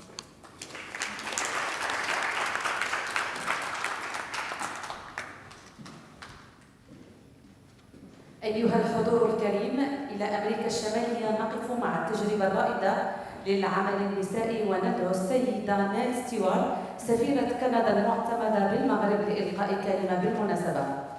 Je suis très heureuse d'être parmi vous aujourd'hui pour marquer la Journée internationale des droits des femmes à l'invitation de la Fondation diplomatique, que je remercie d'ailleurs pour l'opportunité de pouvoir présenter la politique étrangère féministe du Canada. Une politique que, je dois dire, me rend fière et confiante sur l'avenir de l'égalité des genres, non seulement au Canada, mais aussi au niveau mondial. Il faut reconnaître, bien sûr, que plusieurs pays aujourd'hui ont des politiques étrangères féministes, notamment la Suède, le Mexique et la France, qui sont tous représentés ici aujourd'hui, et puis ici à Rabat par des ambassadrices. Je ne pense pas que c'est par hasard. Pour tout vous dire, la politique étrangère féministe du Canada a été pensée dans l'optique de répondre aux inégalités des genres, source de violence, de pauvreté, de marginalité. La politique féministe du Canada est basée sur des vérités chiffrables et non discutables qui démontrent son bien-fondé, illustrées par les postulats suivants. La réalisation de l'égalité des genres dans le monde pourrait accroître le PIB mondial de 12 billions de dollars sur 10 ans. En s'assurant que les filles quittent l'école avec des compétences d'alphabétisation fondamentales, il serait possible de réduire de 12% les niveaux de pauvreté extrême. Et la participation des femmes aux activités de consolidation de la paix augmente de 35% la probabilité qu'un accord de paix soit respecté durant au moins 15 ans. À partir de ces évidences, la politique étrangère féministe a été fondée sur 3 axes prioritaires, à savoir le Plan national du Canada consacré aux femmes, à la paix et à la sécurité, la politique d'aide internationale féministe du Canada et le programme commercial progressiste du Canada. Elle poursuit 3 objectifs fondamentaux. Favoriser la participation entière des femmes et des filles à la prise de décision et amplifier leur voix. Promouvoir et protéger les droits des femmes et des filles et donner aux femmes et aux filles un meilleur accès et un meilleur contrôle sur celles-ci. Au niveau du Maroc, les objectifs du Canada concordent avec le plan gouvernemental pour l'égalité du Maroc, dont la vision est parvenir à l'égalité des sexes et autonomiser toutes les femmes et les filles en se basant sur une approche fondée sur les droits humains. Nous nous inscrivons complètement dans cette vision et plus concrètement à travers nos différents programmes et politiques développés par le gouvernement du Canada avec le gouvernement du Maroc et l'ambassade, nous essayons de suivre scrupuleusement les orientations de notre politique étrangère féministe. D'ailleurs, au Maroc, celle-ci repose, entre autres, sur notre politique d'aide internationale féministe, dont les projets développés s'articulent autour de 3 axes principaux. L'égalité des genres et renforcement du pouvoir des femmes et des filles à travers le soutien à la lutte contre les violences faites aux femmes, le renforcement du leadership féminin et de la participation des femmes aux mécanismes de prise de décision, et la promotion des droits des femmes, y compris leurs droits sexuels et reproductifs, 3 des priorités du plan gouvernemental de l'égalité du Maroc. La dignité humaine, répondre aux enjeux des femmes, dont l'approche inclut des actions en faveur du renforcement des droits sexuels et reproductifs des femmes et des filles les plus vulnérables, y compris une éducation sexuelle complète nécessaire pour les filles et les garçons, et la croissance au service de tous, le renforcement du pouvoir des femmes comme vecteur de développement.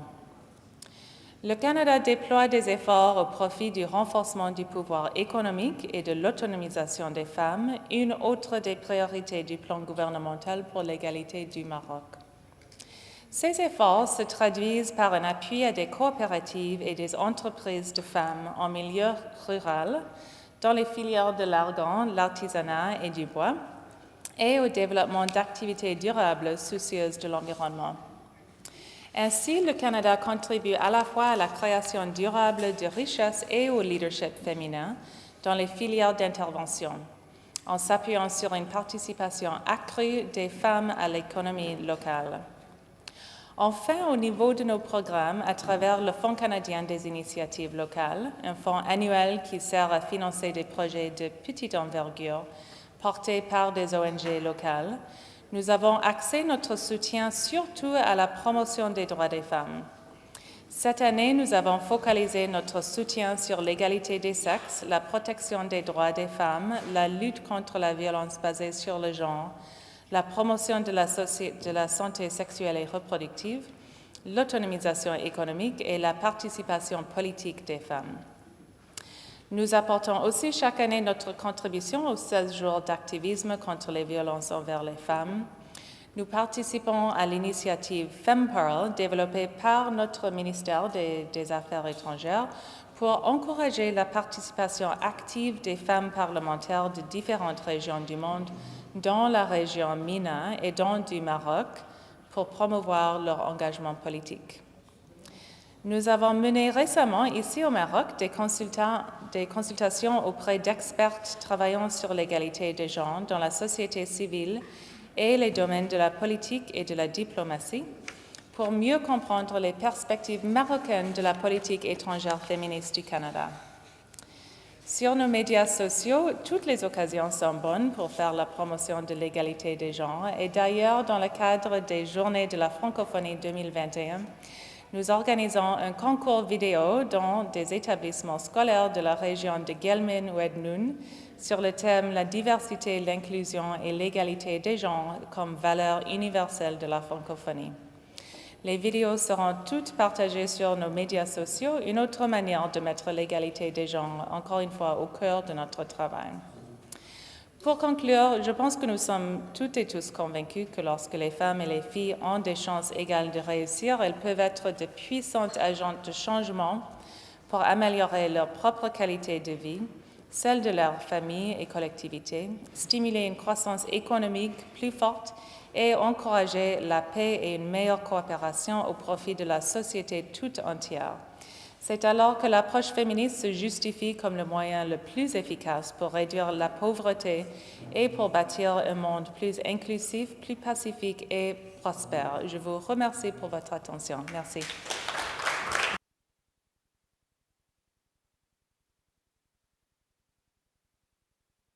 نشكر حضوركم أيها الحضور الكريم ودعوني أرحب بالسيدة سيلفيا لوبيز إكخا منسقة منظمة الأمم المتحدة فلتتفضل مشكورة.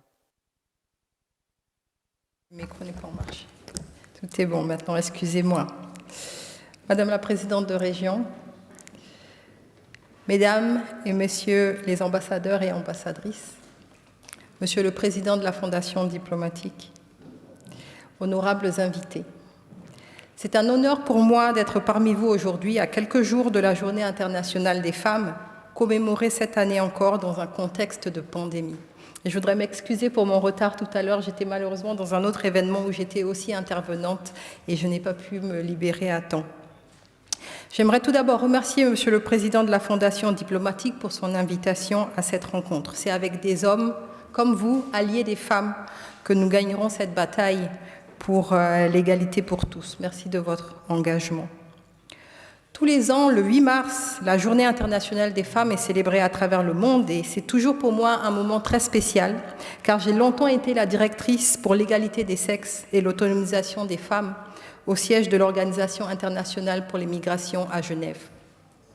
Cette année, le thème pour les Nations Unies est le leadership féminin pour un futur égalitaire dans le monde de la Covid-19. Ce thème a été choisi pour célébrer les efforts considérables déployés par les femmes et les filles partout dans le monde pour façonner un futur et une relance plus égalitaire suite à la pandémie de Covid-19. C'est grâce au leadership des femmes, engagées comme vous, Madame la Ministre, et vous, Mesdames les ambassadeurs et ambassadrices, que nous pourrons saisir l'opportunité de cette crise pour changer le monde pour toutes nos femmes et toutes nos filles. Madame la Ministre, Excellences, Mesdames et Messieurs, permettez-moi maintenant de vous lire le message du secrétaire général à l'occasion de la Journée de la femme, qui sera largement diffusé lundi. Vous l'avez donc en primeur avant tout le monde. Et je cite, « La pandémie de Covid-19 a anéanti des années, des dizaines d'années de progrès en matière d'égalité des sexes. Perte d'emplois massive, fardeau toujours plus lourd des soins non rémunérés, scolarité perturbée, explosion de la violence domestique et de l'exploitation, les femmes voient leur existence bouleversée et leurs droits s'éroder. Les mères, tout particulièrement les mères célibataires, connaissent une inquiétude et une adversité terribles. Et les conséquences de cette crise se feront sentir bien longtemps, malheureusement, après la fin de la pandémie. Mais les femmes sont aussi en première ligne de la riposte à cette pandémie. Travailleuses essentielles, elles sauvent des vies et portent à bout de bras les économies, les collectivités et les familles. Au pouvoir, elles comptent parmi les responsables qui ont su maintenir les taux de prévalence les plus bas et dont les pays sont en voie de se relever. Cette année, la Journée internationale des femmes met en avant le pouvoir de transformation que relève la participation des femmes sur un pied d'égalité avec les hommes. Nous le voyons ici même à l'ONU, où je suis fière que nous ayons atteint pour la toute première fois la parité des sexes au poste de direction. Les faits sont là. Quand les femmes gouvernent, l'État investit davantage dans la protection sociale et la pauvreté régresse plus vite. Quand les femmes siègent au Parlement, les pays sont plus fermes dans leur politique de lutte contre les changements climatiques. Quand les femmes participent aux négociations de paix, les accords sont plus durables. Et depuis que les femmes sont aussi nombreuses que les hommes aux plus hautes fonctions de l'organisation, notre action en faveur de la paix, du développement durable et des droits humains est encore plus concertée. Dans un monde dominé par les hommes, empreint d'une culture essentiellement masculine, l'égalité des femmes est en réalité une question de pouvoir. Les hommes sont une partie indispensable de la solution.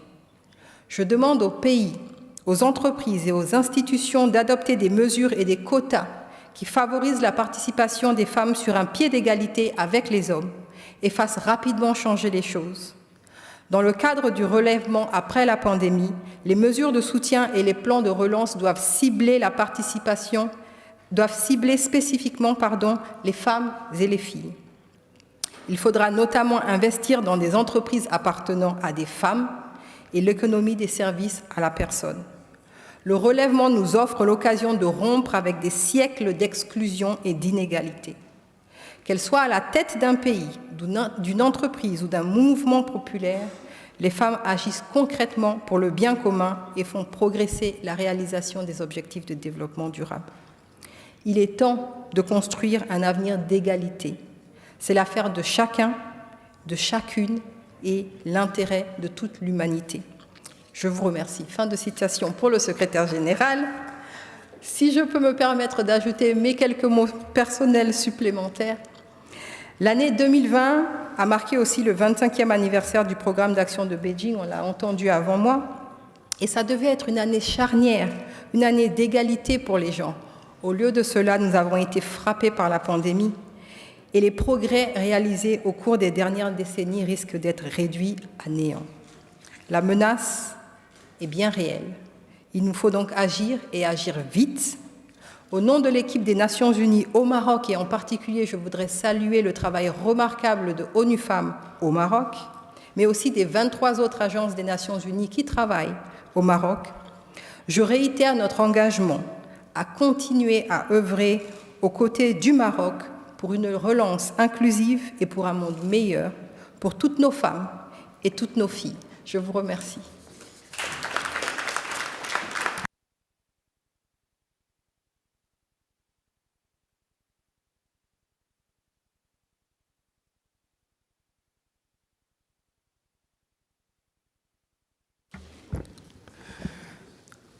السيدات والسادة الحضور الكرام،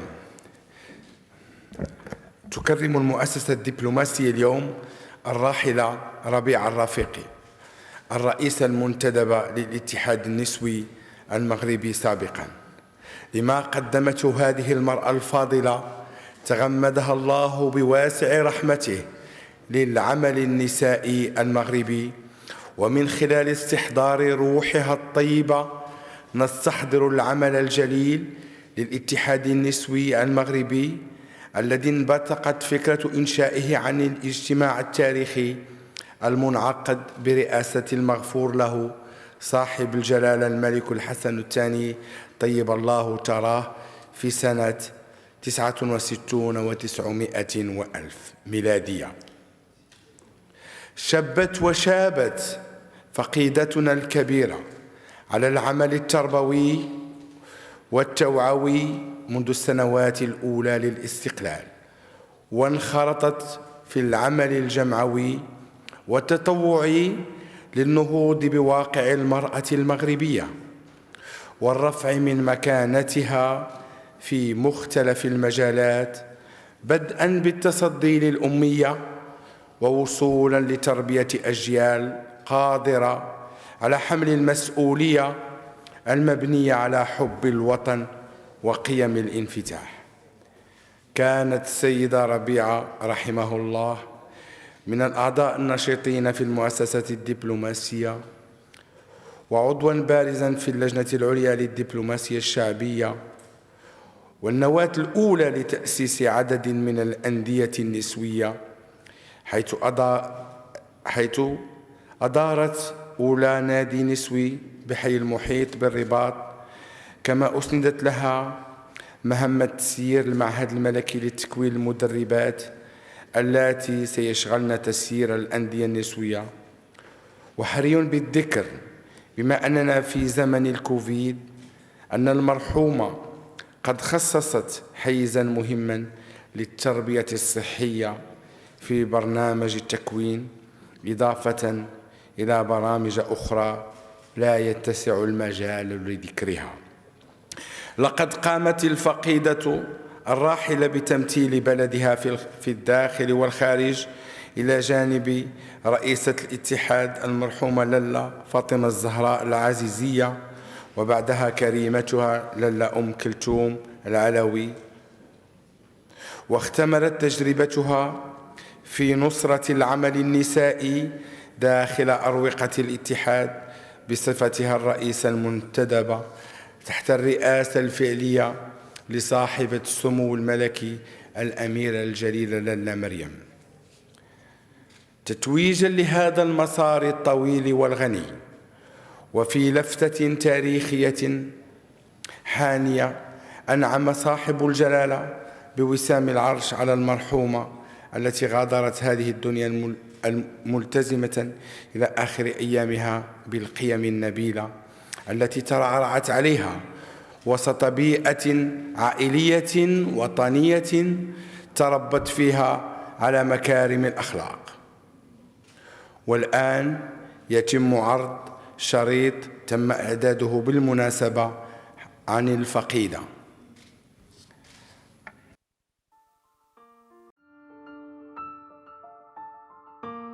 السيدة ربيعة الرافق المريني رائدة في مجال العمل النسائي، كانت من أولى الموظفات اللائي ولجنة الإدارة المغربية في خمسينيات القرن الماضي. اشتغلت على رأس النادي النسوي بحي المحيط بالرباط، وتعتبر من أولى مدربات الأندية النسوية التابعة للشبيبة والرياضة آنذاك. انتقلت بعد ذلك السيدة ربيعة بين عدة وظائف مع بزوغ فجر الاستقلال، وذلك بعدما قادت ثورة الإنعاش النسوي. أسند لها تسيير المعهد الملكي لتكوين المدربات اللائي يشتغلن في تسيير الأندية النسوية، وذلك منذ تأسيسه سنة 69 900 وألف. السيدة ربيعة لم تبخل بتمثيل المرأة المغربية مع زميلاتها في المؤتمرات النسوية داخل المغرب وخارجه. اشتغلت بكل اجتهاد ومثابرة إيمانا منها بقضية حقوق النساء. لالا ربيعة كما يعرفها الجميع استمرت في المساهمة في تسيير دواليب الاتحاد الوطني لنساء المغرب بصفتها الرئيسة المنتدبة تحت الرئاسة الفعلية لصاحبة السمو الملكي الأميرة لالا مريم، حسب إرشاداتها النيرة وتوجيهاتها القيمة للرفع من مستوى المرأة وسط المجتمع. وكنتمنى المستقبل نعطيه أكثر فأكثر. لالا ربيعة غادرتنا إلى دار البقاء السنة الماضية تاركة وراءها إرثاً عظيماً وأثراً عميقاً بعد مسيرة حافلة بأهم المكتسبات والإنجازات في مجال حقوق النساء بالمملكة. وداعاً أيتها المناضلة، ولروحك السلام.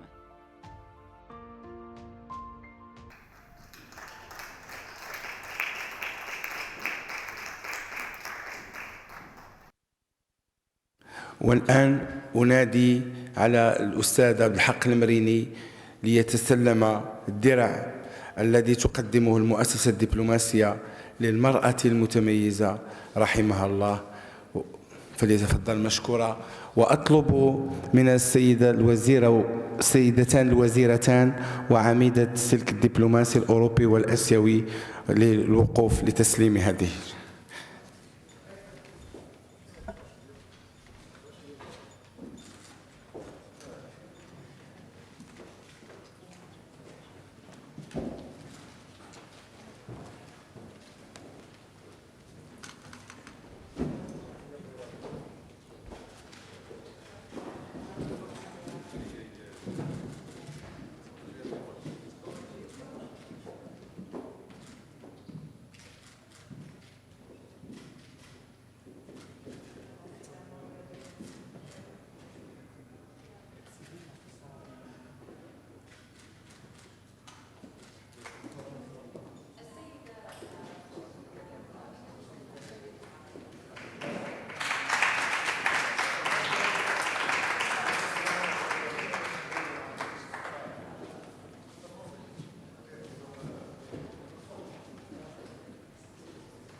سيدات والسادة الحضور، قلت في بداية كلمتي أن المؤسسة الدبلوماسية اختارت بالمناسبة اليوم العالمي للمرأة تكريم سيدتين مغربيتين عرفانا لهما بمسارهما المتميز لخدمة الدولة والمجتمع.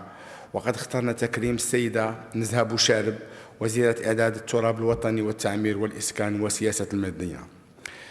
اختيار السيدة الوزيرة لهذا التكريم جاء لإبراز المجهودات التي قامت بها وزارتها من خلال التخفيف من تداعيات السلبية لجائحة كوفيد-19 على قطاع الإسكان والتعمير، الشيء الذي دفع الوزارة لإعداد خطط النظر وتدخلات ورؤى لملائمة الوضعية الوبائية ووضع الشروط الكفيلة بتحقيق الطفرة المنشودة لهذا القطاع.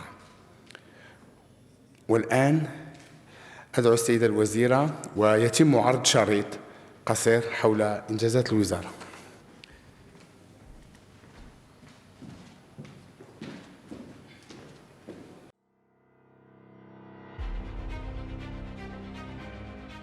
Grâce à la vision clairvoyante de Sa Majesté le roi Mohammed VI, que Dieu l'assiste, le Maroc a franchi de grands pas dans son processus de développement et a connu de grandes réformes qui ont contribué à la relance de son économie. En 2020, le Maroc, à l'instar des autres pays, a fait face à la pandémie du coronavirus qui a fortement impacté la situation économique et sociale. Grâce aux hautes instructions de Sa Majesté le roi Mohammed VI, que Dieu le glorifie, les piliers d'un effort national solidaire ainsi que des plans à même de relancer les secteurs vitaux ont été mis en place, un effort qui a connu l'adhésion de tous les Marocains. Malgré les contraintes auxquelles a fait face le secteur de l'immobilier et de la construction durant la pandémie et qui ont causé l'arrêt des chantiers, le ministère de l'Aménagement du territoire national, de l'urbanisme, de l'habitat et de la politique de la ville a pu prendre des mesures d'urgence en coordination avec tous les professionnels en vue d'assurer la résilience du secteur. Afin de préserver les postes d'emploi et protéger l'entreprise nationale, le ministère a accéléré le versement des contributions financières relatives aux conventions signées et il a accéléré le lancement des appels d'offres relatifs au marché public. Le ministère a également mis en place un plan de relance du secteur avec une vision anticipative comptant sur l'innovation et la bonne gouvernance au profit de territoires intégrés, résilients, aptes à s'adapter et créer de nouvelles dynamiques présentant des offres territoriales qui contribuent à l'encouragement des investissements. Dans ce cadre, les agences urbaines sont passées d'un taux de digitalisation des services de 55% à 96%. Cette disposition a pu assurer la poursuite de l'examen des demandes et des autorisations d'urbanisme dont le nombre a ainsi dépassé les 95 000 dossiers. Pour faciliter l'accès à l'information, un géoportail national des documents d'urbanisme homologués a été créé à cet effet. Aussi, en vue d'accompagner l'investissement, d'améliorer le climat des affaires et de renforcer la confiance, il a été procédé au réexamen de près de 3000 dossiers en suspens, permettant d'injecter une enveloppe financière de près de 12 milliards de dirhams avec la création de plus de 49 000 emplois directs et 69 000 emplois indirects. Le comité de veille économique a mis en place le dispositif d'Aman Relance Promotion Immobilière pour protéger les petites et moyennes entreprises par des garanties et des crédits à moyen et à long terme afin de préserver les emplois du secteur. Pour renforcer le pouvoir d'achat des citoyens et alléger les coûts d'acquisition des biens immobiliers, la loi de finances rectificative 2020 a prévu l'exonération des droits d'enregistrement pour le logement social et le logement à faible valeur immobilière et la réduction de 50% des droits d'enregistrement pour les unités dont le prix ne dépasse pas 2,5 millions de dirhams. S'agissant des promoteurs immobiliers ayant signé des conventions avec l'État et qui ont obtenu l'autorisation de construire avant l'état d'urgence sanitaire, la loi de finances rectificative leur a accordé une année supplémentaire pour la réalisation des programmes de logements sociaux. Ces dispositions ayant permis la relance du secteur, la loi de finances 2021 a acté la prolongation jusqu'au 30 juin 2021 de l'exonération des droits d'enregistrement avec le rehaussement du plafond pour bénéficier de la réduction de 50% à 4 millions au lieu de 2,5 millions de dirhams. Le ministère a accordé une importance particulière à l'amélioration des conditions de vie de la population du monde rural et a mis en place le programme national pour le développement intégré des centres ruraux émergents en mobilisant 50% des ressources financières. Ces chantiers et programmes, notamment ceux relatifs au logement, à la lutte contre l'habitat insalubre et la mise à niveau urbaine sont entrepris dans un cadre de convergence et de cohérence avec les autres acteurs gouvernementaux, les autorités locales, les professionnels, le secteur privé et la société civile. Ces efforts s'inscrivent dans le cadre de la mise en œuvre des hautes instructions de Sa Majesté le roi Mohammed VI, que Dieu l'assiste, concernant la relance économique, le renforcement du volet social et l'exemplarité de l'administration, ce qui a permis à notre pays de réussir à surmonter les défis de la crise sanitaire. حضرات السيدات والسادة البرلمانيين، لقد أبانت هذه الأزمة من مجموعة من الاختلالات ومظاهر العجز، إضافة إلى تأثيرها السلبي على الاقتصاد الوطني والتشغيل. لذا أطلقنا خطة طموحة لإنعاش الاقتصاد ومشروعا كبيرا لتأميم التغطية الاجتماعية، وأكدنا على اعتماد مبادئ الحكامة الجيدة وإصلاح مؤسسات القطاع العام. ومن شأن هذه المشاريع الكبرى أن تساهم في تجاوز آثار الأزمة وتوفير الشروط الملائمة لتنزيل النموذج التنموي الذي نتطلع إليه. وإننا نضع خطة إنعاش الاقتصاد في مقدمة أسبقيات هذه المرحلة. Ensemble, pour un cadre de vie inclusif, durable, sécurisé et capable de surmonter les crises futures.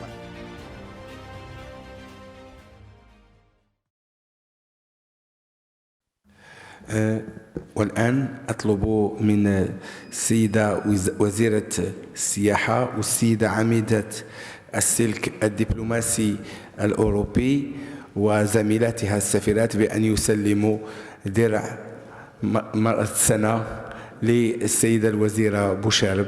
هنيئا.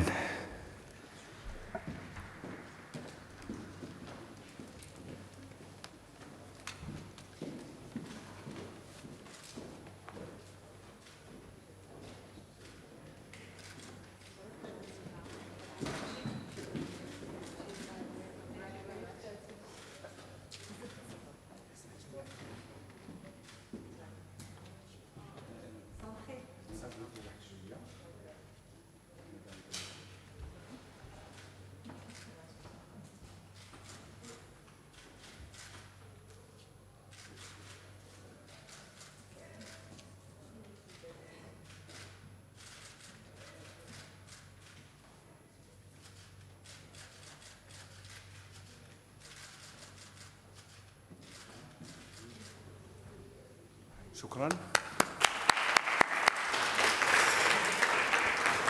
Et maintenant, je donne la parole à Madame la Ministre. Merci.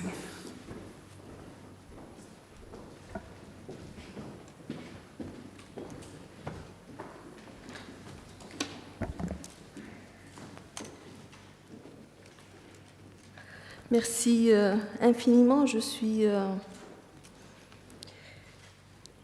très émue, Monsieur Habek,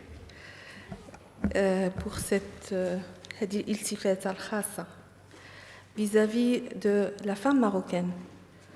Je voudrais vous remercier et vous dire à quel point aujourd'hui présente parmi toutes ces femmes leaders, offrir ce trophée ou cette iltifata et à toutes les femmes marocaines qui ont démontré à travers cette crise un engagement et une motivation, surtout, pour que notre pays aille de l'avant. J'aimerais aussi, par la même occasion, rendre hommage à travers la Fondation et à travers l'ensemble des femmes et des hommes ici présents, à la femme marocaine, la femme qui a été au devant de la scène, qui a pu gérer cette crise et rester peut-être confinée, pas chez elle, dans des hôtels, en attendant à ce que le confinement soit je dirais, dépassé. Je voudrais aussi rendre hommage à la femme dans l'éducation, qui n'a épargné aucun effort pour réussir l'enseignement à distance. Je voudrais aussi rendre hommage à la femme dans l'administration, qui a su offrir un service de qualité malgré le confinement et qui a su aussi asseoir la continuité du service public pour qu'on puisse être aujourd'hui fiers de présenter les résultats qu'on a pu présenter aujourd'hui nous toutes. Je voudrais aussi rendre hommage à la femme, au foyer, à nos mamans, à nos sœurs, à nos enfants, qui ont pu supporter notre absence à travers, bien sûr, notre absence du foyer déjà, parce qu'on était aussi très impliqués avec nos équipes à trouver des solutions et des mesures nous permettant d'être résilients. Et je voudrais, par la même occasion, dire à quel point je suis honorée aujourd'hui de voir aussi la résilience et l'adaptation qui a pu être démontrée par l'ensemble des femmes. L'innovation était à l'heure et on a vu combien de solutions étaient présentées pour gérer au mieux cette crise, et c'est des solutions qui étaient avec nous Niswa bil Arabiya, c'est-à-dire avec des solutions qui étaient portées par des femmes. Bien sûr, les hommes n'ont pas manqué d'être présents aussi, et je souhaite par la même occasion dire que nous avons tous besoin que la femme puisse être dans des postes de décision encore plus, et nous avons aussi besoin de mettre des cadres pour légiférer la représentation féminine, mais surtout on a besoin, et vraiment, d'accélérer tout ce qu'on a pu entreprendre depuis une centaine d'années, bien sûr, pour que ces acquis soient préservés, mais surtout pour que la femme peut être dans la place qu'elle doit investir et surtout participer au développement, parce qu'aujourd'hui, quand on a des femmes, et je m'excuse de le dire, dans des postes de décision, certainement toutes les politiques publiques et toutes les actions et les programmes intègrent toutes les spécificités des femmes. Merci beaucoup. شكرا للسيدة بوشرب نزهة، شكرا للسيدة نادية فتح العلوي على الحضور، شكرا لجميع العميدات، للسفيرات وحتى للسفراء بهذه القاعة وبالقاعة الأخرى. الكل مدعو لوجبة العشاء على شرفكم أيها الحضور الكريم. قبل ذلك سنأخذ صورة تذكارية، ونشكر بالمناسبة الشابة المصممة المتألقة مدام نوى العناية التي اختارت وبأدق التفاصيل هذه القفاطين، اختارتها للسيدات العميدات السفيرات. شكرا نوال.